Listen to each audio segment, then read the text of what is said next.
మినపగారెలు తయారీ విధానం. ముందుగా రుబ్బు పెట్టుకున్న మినపపిండిలో ఉల్లిపాయలు, అల్లం, పచ్చిమిరపకాయలు వేసుకోవాలి. ఇప్పుడు జీలకర్ర, సాల్ట్ వేసి కలిపి పక్కన పెట్టుకోవాలి.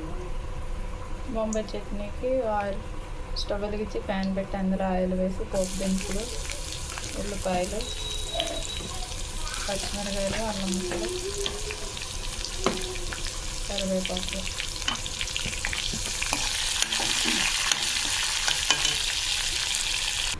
పొడి గారెల పిండిలో కొంచెం కరివేపాకు, కొత్తిమీర వేసుకొని కలుపుకోవాలి.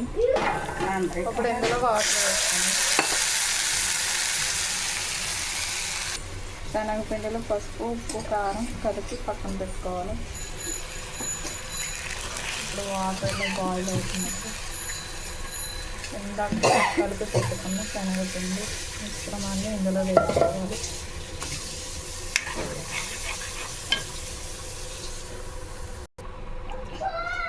ఇందులో కొత్తిమీర కూడా వేసుకొని దగ్గరగా అయ్యేంత వరకు కలుపుకోండి.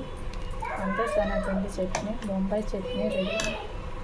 నెక్స్ట్ స్టవ్ వెలిగించి కడాయి పెట్టి అందులో ఆయిల్ వేసి గారెలకి ఆయిల్ వేడవ్వాలి. ఇప్పుడు ఇందులో గారెలు వేసుకోండి.